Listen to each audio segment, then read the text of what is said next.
When we speak of the desire to be needed, we touch upon one of the most deceptive instincts that disguise themselves as virtue. It presents itself in the language of love, service, and loyalty. But beneath these appearances lies the machinery of the unconscious, ancient, compulsive, and largely indifferent to our conscious intentions. The human being, in his apparent generosity, may in fact be serving a far more primitive demand, the demand not to be left alone with the void that abandonment awakens. From the beginning of my studies, I have warned that every form of attachment contains within it both the longing for unity and the terror of separation. To desire to be needed is to attempt to anchor one's fragile ego in the regard of another, to make the other the mirror that verifies one's existence. Yet the deeper we examine this pattern, the more it reveals the conflict between eros and thanatos, between the life instinct that seeks union and the death instinct that dreads dissolution. For to be needed is to survive symbolically through another. To be abandoned is to die symbolically within oneself. It is not by accident that so many of our dreams, our fantasies, even our so-called altruism, revolve around this axis of being wanted. The child, whose earliest experience of the mother's presence defines the entire architecture of later love, learns that existence itself depends upon being desired.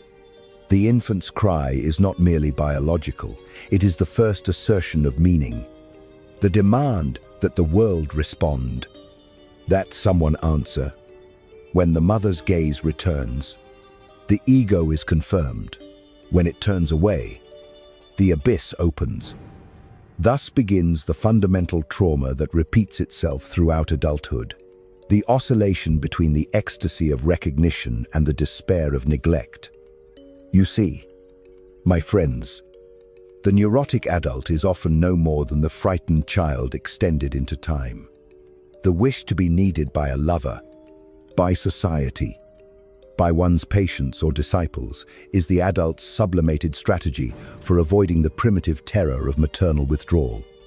This desire masquerades as moral virtue or emotional strength, but it is, in essence, an ego defense against the repetition of abandonment. The unconscious, however, is not so easily deceived. It preserves every trace of the original wound. No matter how sophisticated our defenses, they tremble before the persistence of what I have called the infantile wish.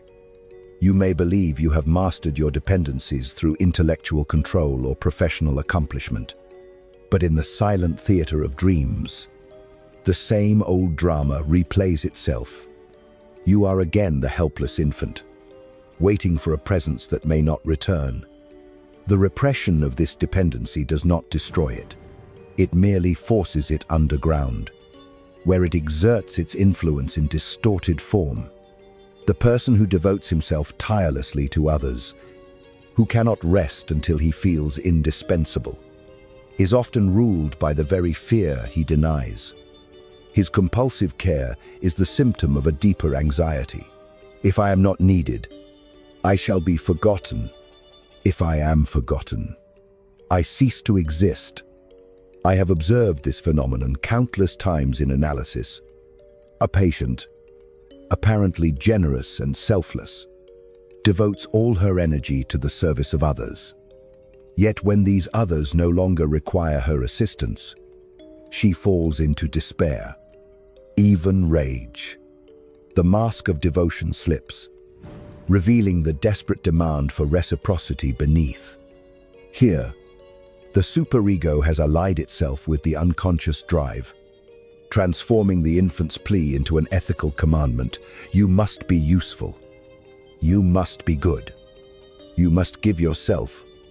Thus, morality itself becomes a disguise for the fear of being unwanted.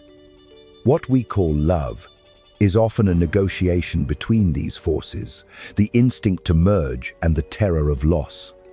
But the unconscious does not love. It desires.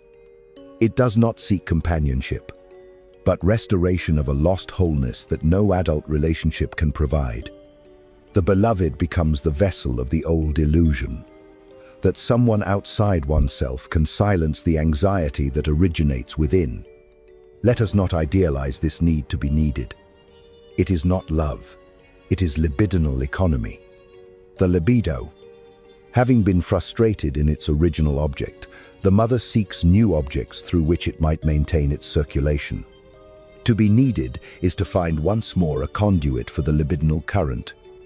The ego, insecure in its separateness, clings to the illusion that by sustaining another, it sustains itself.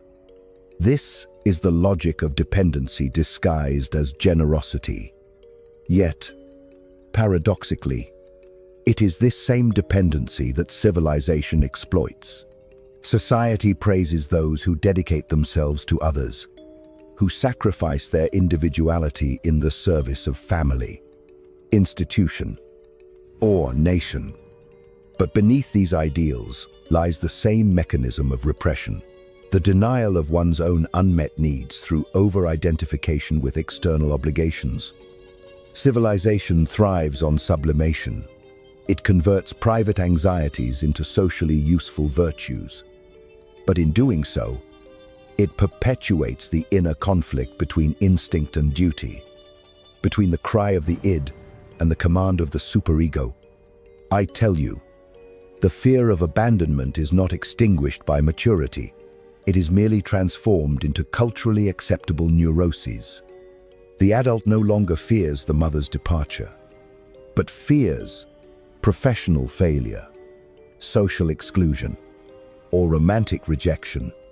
All are variations of the same primal anxiety, the loss of the object that validates existence.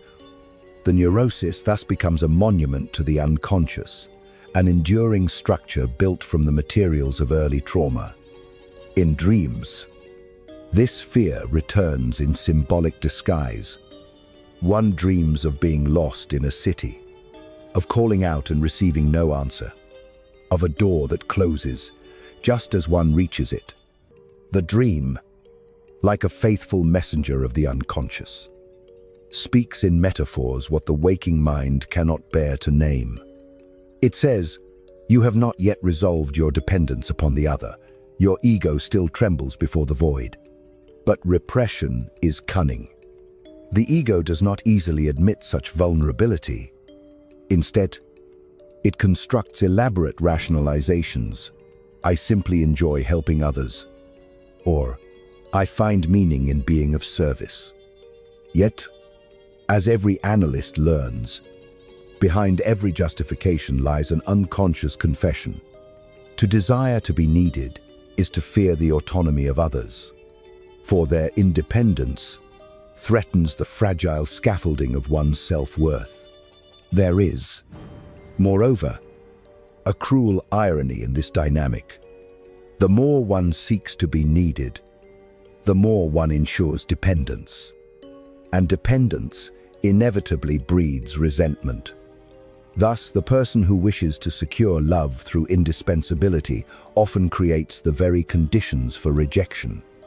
The other, feeling smothered by obligation, withdraws, and the prophecy of abandonment is fulfilled. The unconscious, it seems, has orchestrated its own repetition.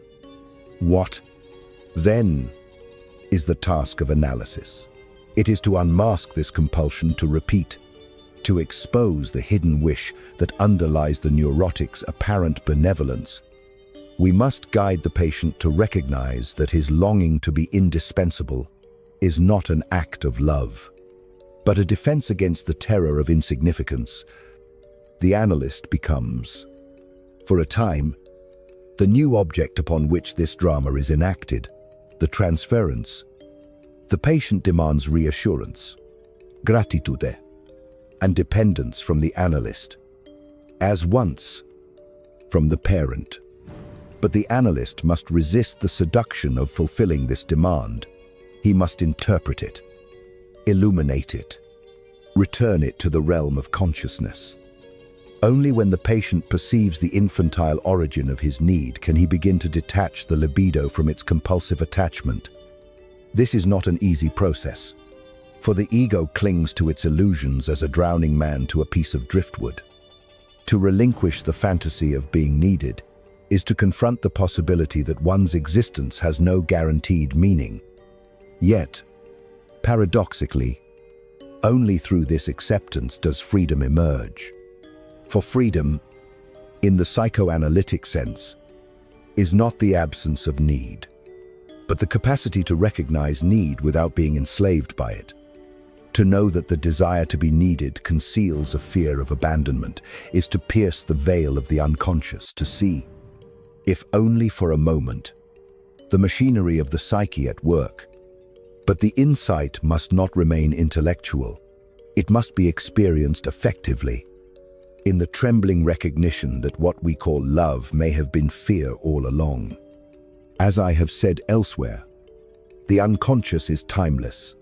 It knows neither past nor future, only the eternal recurrence of desire. The fear of abandonment does not age, it simply changes costume. The child fears the mother's absence. The adult fears the lover's silence, the friend's indifference, the world's forgetfulness. Each is a mirror of the same inner void. Yet, it is precisely from this void that the creative impulse arises. The artist, the thinker, the lover, all are driven by the same libidinal wound. The need to be needed becomes the engine of civilization itself, transforming private anxiety into public creation. But the analyst must discern the difference between sublimation and compulsion.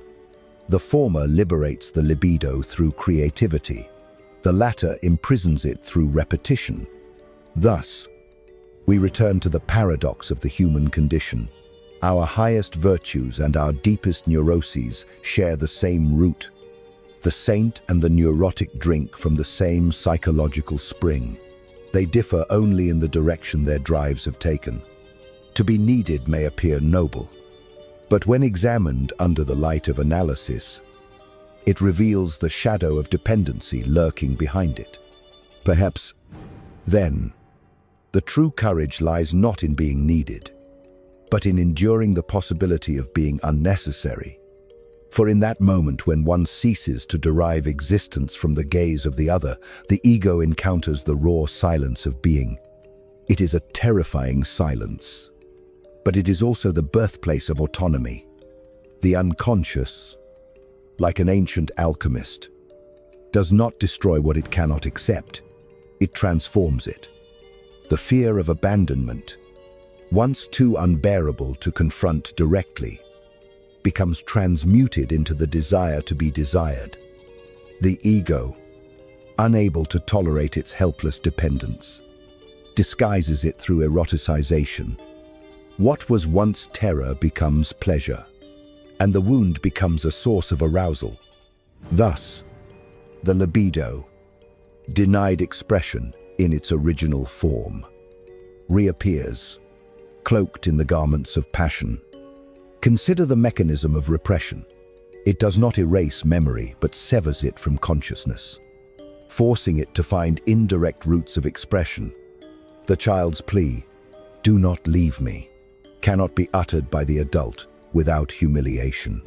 Instead, it returns as the erotic whisper, "Need me, désire me, possess me."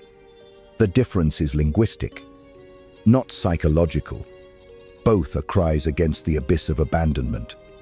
Yet, because the ego now wears the mask of sophistication, it calls its desperation love, indépendance dévotion.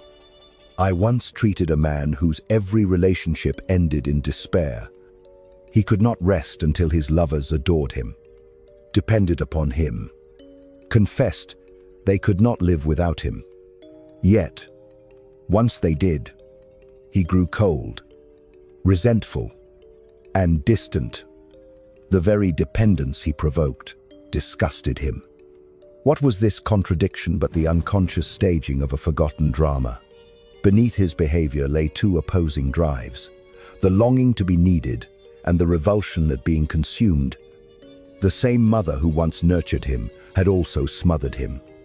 Love and suffocation, warmth and imprisonment, these had become inseparable in his psyche.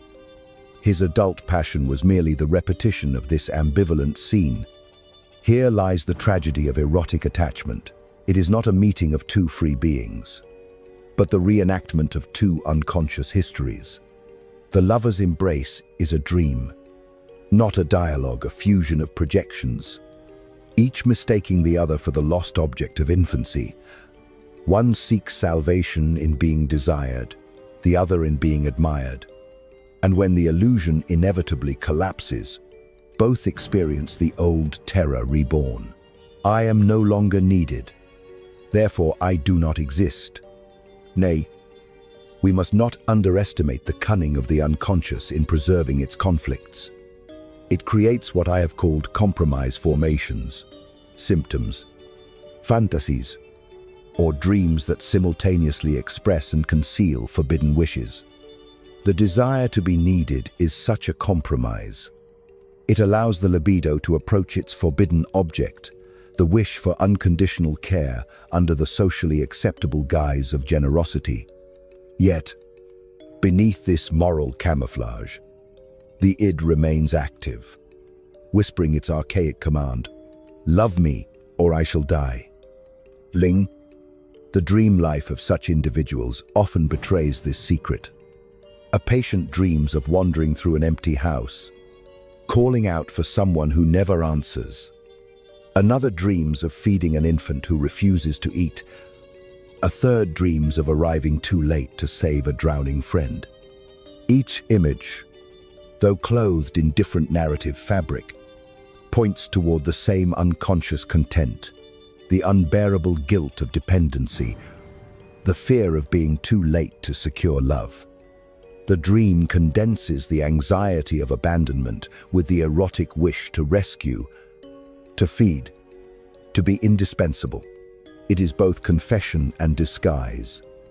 And yet, repression ensures that the dreamer awakes with confusion rather than insight. The manifest dream, the one remembered, is a distorted translation of the latent wish beneath it. That is why interpretation is indispensable. In analysis, we trace the associative threads backward from the image of the drowning friend to the helpless mother, from the empty house to the absence of the mother's gaze, from the infant to the dreamer's own unloved self. Only then does the meaning of the desire to be needed reveal itself. It is the unconscious strategy to reverse the trauma of being unnecessary. We must not, however, condemn this desire as pathological in itself. The instinct for attachment is as fundamental as the instinct for survival. What becomes neurotic is not the presence of need, but its denial and displacement. The ego, in its ambition to appear self-sufficient, represses dependency and thus renders it unconscious. The more one claims independence, the more compulsively one seeks situations that will recreate dependence. Civilization praises autonomy while secretly rewarding servitude to its ideals. Thus the individual becomes divided, publicly proud, privately craving affirmation. In the consulting room, the analyst becomes the stage upon which this inner division is dramatized. The patient unconsciously invites the analyst to participate in his ancient play, to abandon him, to rescue him, to need him. The transference, as I have often said, is not a distortion of the therapeutic process. It is the process, it is the repetition of the earliest emotional patterns within the new framework of analysis. Through it, the patient re-experiences what he has repressed, not in memory, but in relationship. The analyst must remain both participant and observer, resisting the seduction of emotional reciprocity while interpreting its unconscious origins. Let us examine, then, the structure of this transference. The patient's ego, in facing the analyst, unconsciously identifies him with the parental object. Every gesture of empathy awakens the old dependency. Every moment of distance revives the primal anxiety. The analytic situation thus becomes a controlled restaging of the abandonment trauma. But this time, the outcome can differ. The analyst does not abandon. He interprets. He replaces repetition with reflection, compulsion with comprehension. The fear of abandonment, once brought to light, begins to lose its omnipotence. When the patient perceives that his terror originates not in the present relationship, but in the infantile past, he gains a measure of freedom. He may still feel the anxiety, but he no longer confuses it with reality. He learns that the desire to be needed is a symptom of repression, not its cure. And in that recognition lies the seed of healing. It is important to remember that repression is not an enemy, but a necessity of civilization. Without it, humanity would drown in instinct. But the danger lies in excessive repression, where instinct no longer serves life, but turns inward as self-torment. The superego, that internalized voice of authority, transforms the natural desire for love into a moral duty. You must be needed. It commands, or you are worthless. Thus the individual becomes enslaved, not by instinct but by conscience. This is why the analysis of such patients often reveals a tyrannical superego, a psychic persecutor that punishes the ego for its dependency. The patient's apparent virtue, his selflessness, his devotion is a form of submission to this inner tyrant. In serving others, he attempts to appease the superego's demand for worth. But no service, however great, satisfies this insatiable moral idol. The result is exhaustion, bitterness, and the recurring fantasy of liberation through collapse. If I can no longer serve, the unconscious whispers, then I am free. Here we glimpse the death instinct, Thanatos, at work, intertwined with the life instinct, Eros. The same drive that seeks to bind through love also seeks release through destruction. When the burden of being needed becomes intolerable, the psyche turns towards self-annihilation as the ultimate escape from dependency. Depression, self-sabotage, and even suicidal fantasies are the final expression of this paradox. If I cannot be needed, I shall make myself unnecessary forever. Thus, the analyst must tread carefully between two abysses, the patient's terror of abandonment and his longing for oblivion. The task is not to reassure but to reveal, to expose the unconscious equation between love and survival, between neglect and death. Only then can the libido find new pathways of expression, free from the compulsive repetition of infantile scenarios. There is a curious observation I have made across decades of analysis. Those who most insist on being indispensable are often those who secretly desire to disappear. Their labor to maintain relevance conceals a wish to dissolve into nothingness, to be relieved of the exhausting project of selfhood. This wish, though unspoken, betrays the fundamental ambivalence of the human psyche toward existence itself. Eros binsus to life, but Thanatos whispers of the peace that follows release. To desire to be needed, then, is also to flirt with death, to seek symbolic immortality through service. Knowing unconsciously that one's own annihilation is inevitable, we may, therefore, reformulate the original proposition. The desire to be needed is not merely a fear of abandonment. It is an attempt to negotiate between the life and death instincts, between the longing for connection and the wish for dissolution. The ego stands between these forces, constructing illusions of purpose to shield itself from despair. It invents love, duty, and identity to give structure to chaos. But every illusion carries within it the memory of what it conceals, the abyss from which it was born. It is not surprising, then, that love so often alternates between tenderness and cruelty. In the unconscious, these are not opposites but complementary expressions of the same drive. To love is to bind. To abandon is to assert freedom. The same individual who clings desperately to the beloved may, à moment l'été, wish unconsciously to destroy them for their independence, exposes the ego's vulnerability. This ambivalence is the hallmark of all deep human bonds. And yet, through analysis, the patient may come to recognize this duality without acting it out. He may learn to love without possession, to give without enslavement, to accept solitude without despair. This is the psychological equivalent of maturity, a state not of repression, but of integration. But let us not deceive ourselves. The unconscious never fully surrenders. Even after years of insight, the shadow of dependency lingers.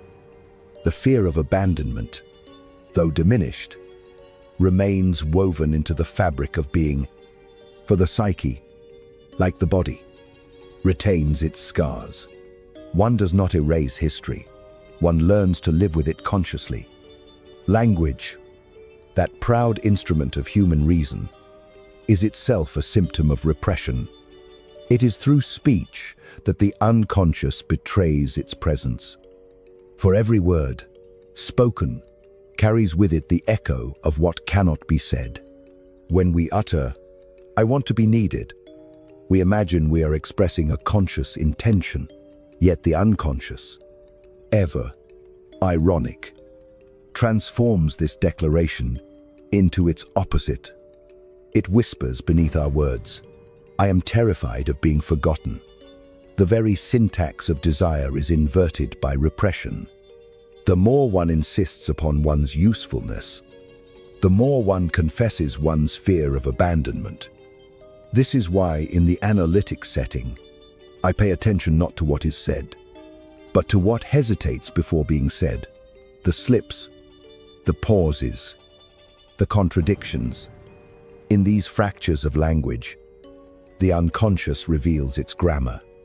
When a patient repeatedly says, "I don't want to burden anyone," the analyst must hear the unspoken inversion.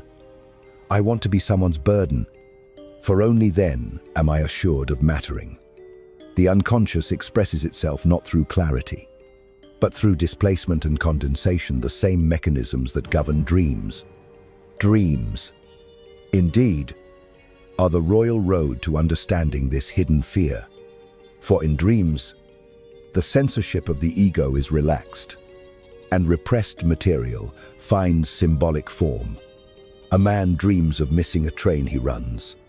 The station fades. The doors close. He awakens anxious, muttering, "I am always too late." In waking life, he prides himself on punctuality, on control. Yet the dream dismantles this illusion. It shows him the latent truth, that he is haunted by the childhood memory of being left behind, of running toward a mother who did not wait. The train, the station, the closed doors, these are the unconscious's metaphors for abandonment. In another dream, a woman finds herself in a vast cathedral, surrounded by people praying. She alone is invisible. No one turns to see her. She tries to cry out, but no sound escapes her mouth. This dream, on the surface, speaks of isolation. Beneath it lies the fear of non-existence. For to be unseen is to be unborn, and to be unheard is to return to the pre-linguistic void from which the infant first screamed to announce its being. The dream translates her early trauma, the absence of maternal acknowledgement, into the symbolic register of religious ritual. She has transformed her parents into a congregation that refuses to recognize her divinity. Thus, the sacred and the infantile intersect in the theater of the dream. You see, Civilization itself is constructed upon the repression of this primal fear. Religion, morality, and social duty are collective defense mechanisms against abandonment. The gods are projections of the infant's fantasy of omnipotent parents, figures who will never leave, who watch and judge and comfort eternally. The fear of divine punishment mirrors the fear of losing love. The promise of salvation is the promise of reunion with the lost object. Even our ethical codes conceal this archaic logic. Love thy neighbor is but the echo of do not let me be alone. Oh, the individual, however, pays a price for this collective illusion. To belong to civilization, he must repress his instinctual longings, sublimate them into socially acceptable forms, and internalize the authority of the superego. The result is that the same fear of abandonment that once bound the infant to the mother now binds the adult to the moral law. He obeys not out of virtue but out of terror. If I defy the order, I shall be cast out. If I am cast out, I shall cease to exist. Thus, the psychological foundation of civilization is anxiety, not harmony. The neuroses of modern man are merely the return of what civilization represses. Beneath the polished surface of social cooperation lies a restless conflict between instinct and conformity. The same man who sacrifices his individuality to serve the collective ideal secretly dreams of rebellion, yet, when faced with freedom, he trembles and returns to his chains. This ambivalence between the longing for dependence and the hunger for autonomy is the fundamental tension of the psyche, the desire to be needed. Therefore, is not confined to personal relationships.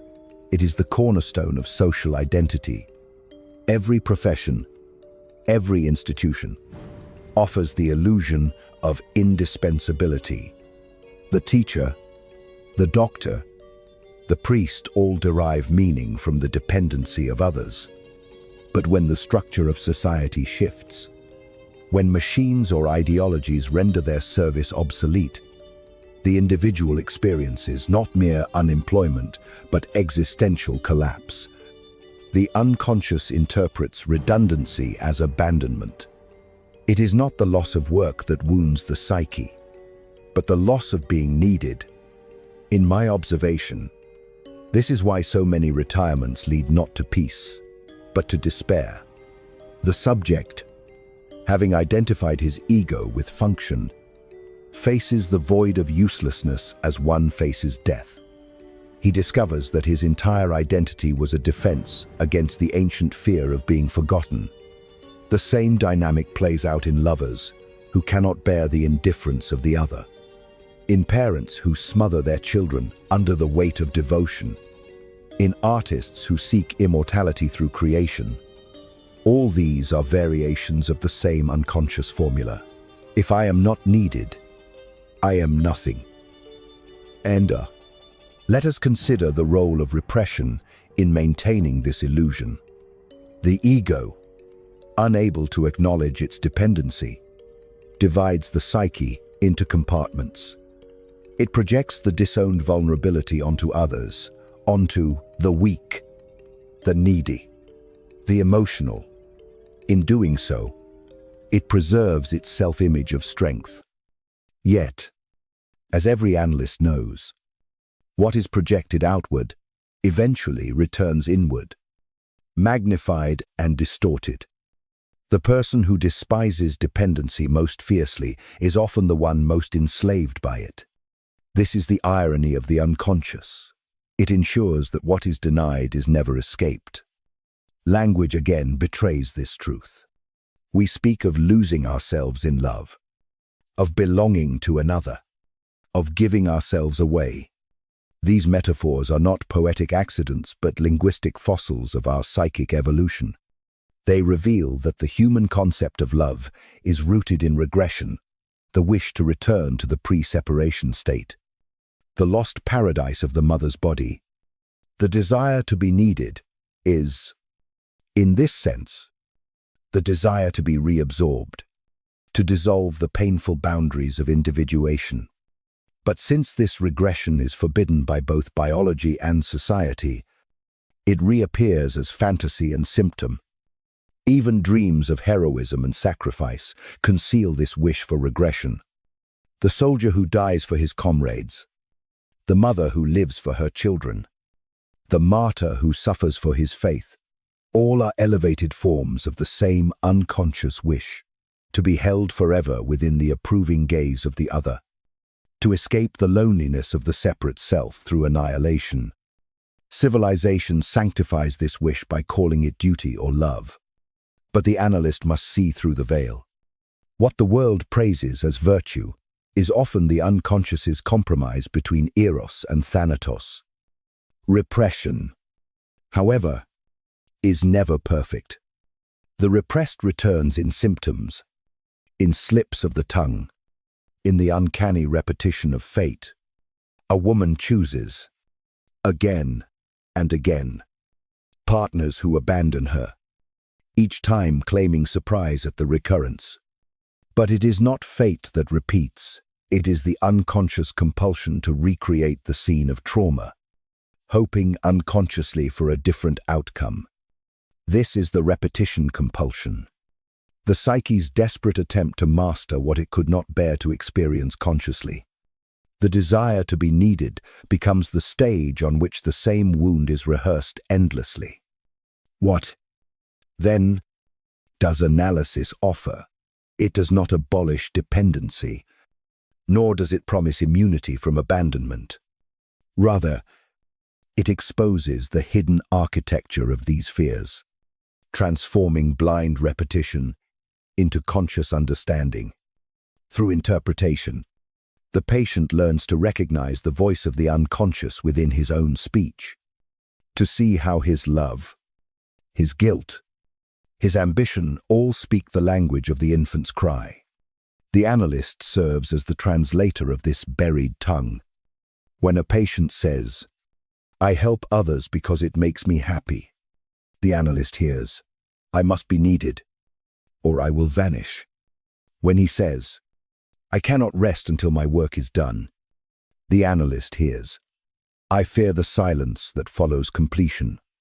And when he says, "I want love," the analyst knows he means, "I want safety." Interpretation does not destroy the symptom, it renders it transparent. Once the symptom is understood as meaning rather than fate, the ego begins to recover its freedom. This freedom, however, is fragile, for the unconscious, though revealed, does not disappear. It merely loses its tyranny.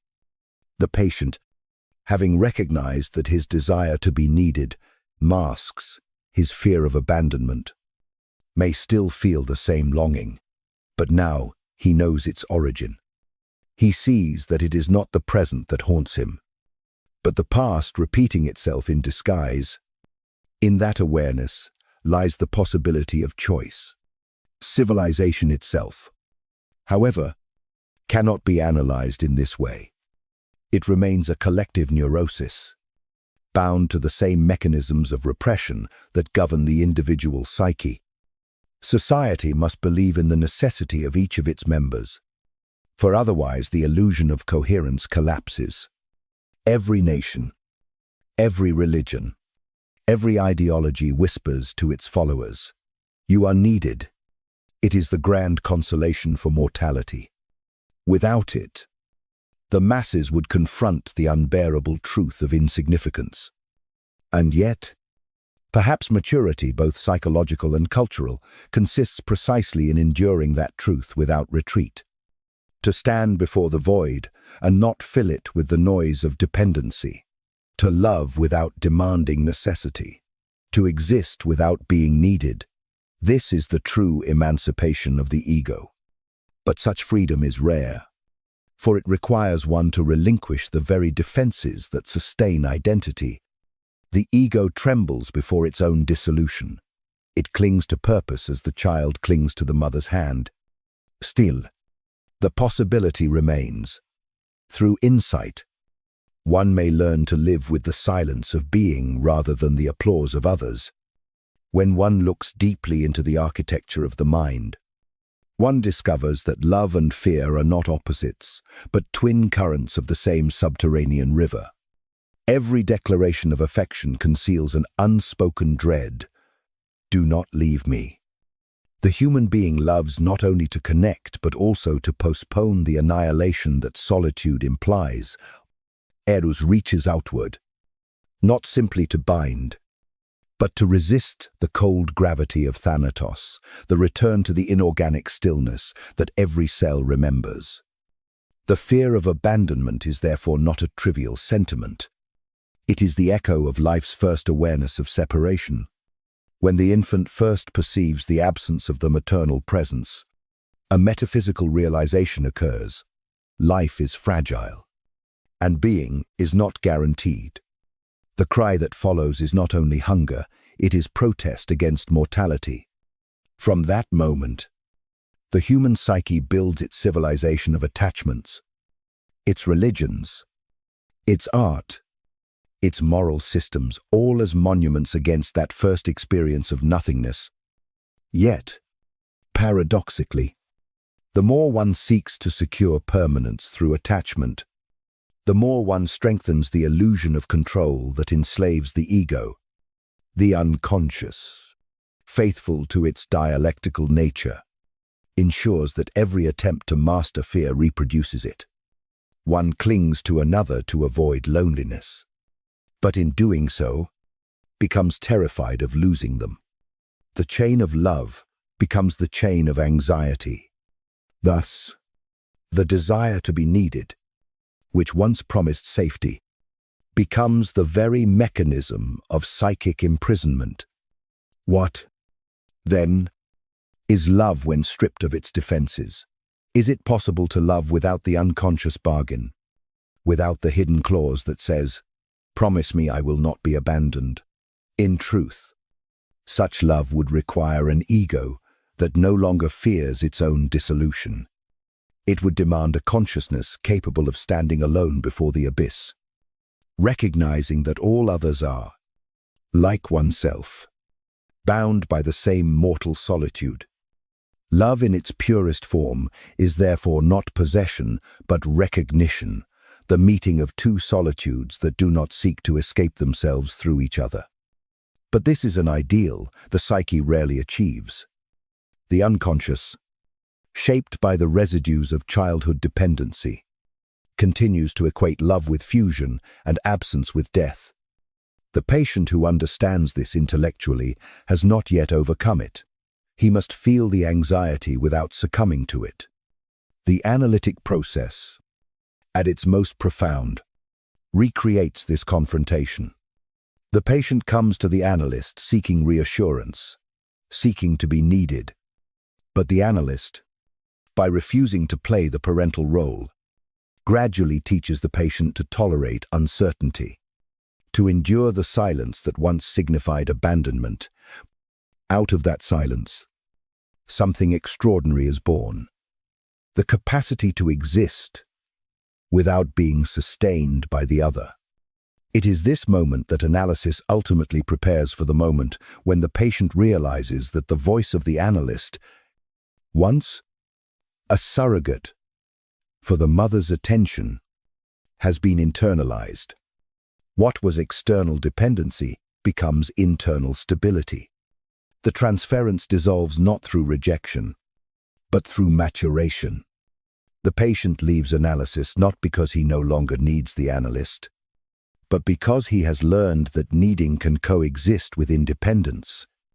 You see, the psyche's deepest conflicts are not to be abolished, but balanced. Eros and Thanatos, love and solitude, desire and death, all must coexist in perpetual tension. Health is not the absence of conflict.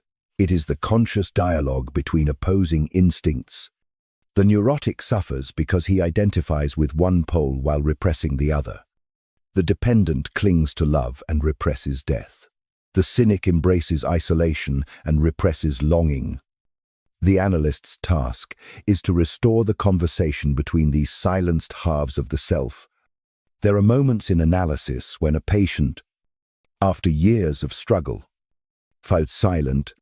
He no longer complains, no longer demands interpretation. He sits quietly.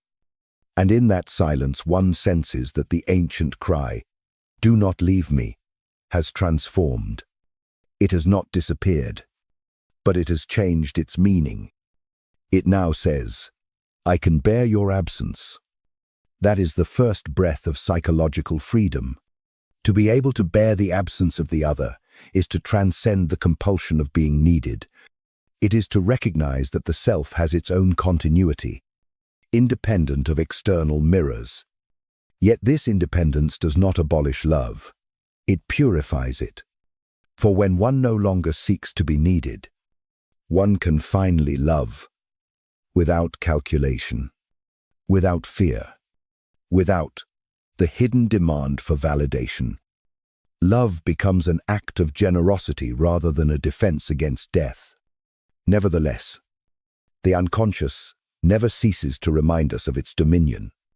Even in the most liberated soul, the echoes of abandonment linger like ancestral voices. The dream returns, perhaps softer, but still insistent. The empty house, the closing door, the fading figure. These are not failures of progress. They are reminders of what it means to be human, to live between the wish for union and the necessity of separation. To exist is to endure loss.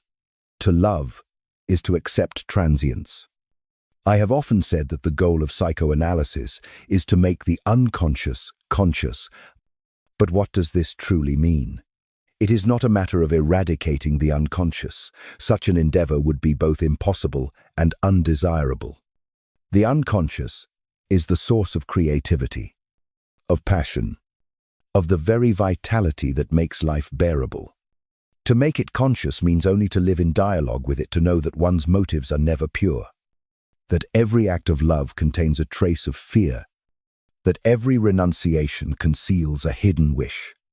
It is in this awareness, not in perfection, that maturity resides. The desire to be needed, unveiled, can become a teacher rather than a tyrant. It shows us where the self trembles, where the ego clings to illusion. By tracing this desire to its origin, one discovers the entire history of the human soul, from the cradle to the grave, from the breast to the beloved, from the plea for attention to the longing for immortality. To be needed is to seek eternity in the eyes of another. To relinquish that need is to find eternity within oneself. And yet, even this liberation carries the melancholy of wisdom. For to accept one's solitude is to accept one's mortality. There is no final triumph over abandonment, only understanding. The ego, having seen through its illusions, stands naked before the inevitable dissolution that awaits all beings. But in that nakedness there is peace, for the struggle has ended. The self no longer flees from death but converses with it as an equal. In this sense, the ultimate task of psychoanalysis is not happiness but truth. To live without the narcotic of being needed, to love without clinging, to accept death without terror. These are not comforts, but revelations. They strip the psyche of its protective fictions and leave behind only what is essential, consciousness itself. Perhaps, in the end, this is the only real freedom the human mind can achieve. Not the childish fantasy of being indispensable, nor the despairing wish for oblivion, but the lucid acceptance of one's insignificance and one's capacity to love nonetheless. The one who no longer seeks to be needed has found the only form of immortality that matters, the immortality of awareness. And so, my friends, if I warn you that your desire to be needed hides a fear of abandonment, it is not to condemn you, but to invite you into this awareness. For within that fear lies the entire tragedy and grandeur of being human. The one who dares to face it does not become less dependent, but more conscious. He loves more deeply, not because he needs, but because he understands that love, like life, is beautiful, precisely because it ends.